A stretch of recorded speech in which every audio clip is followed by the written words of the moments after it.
I'm going to be trying out something I've never really done before.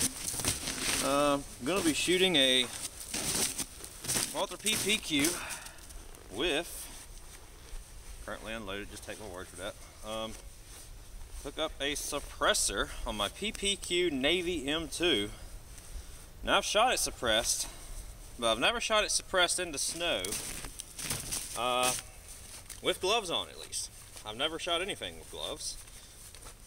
I'm about to make some fun picks for a fantasy league I'm in. And this is just a little warm-up shot going after that. So let's see. I'll have to take the glove off to get the magazine. That's the other one here. Yeah, there we go. The gloves have some grip in them.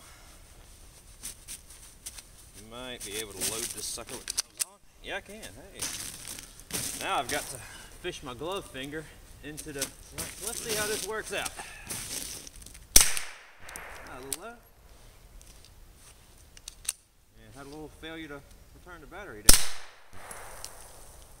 That one might have been hot. Don't know where that one was. Having some returning to battery issues here, a little embarrassing.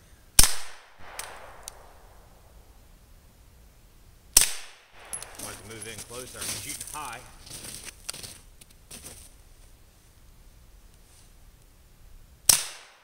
Ooh, almost bullseye. Just high bullseye.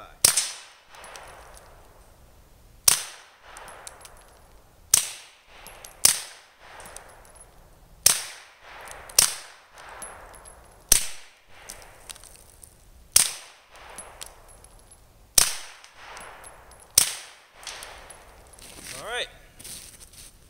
I did pretty decent from about, I don't know, about 12, 15 feet there. Changed out the striker spring. I honestly can't tell if the problem, sometimes you let the trigger reset, it will fall back into battery. Sometimes you can just shake the gun, it goes back in battery. I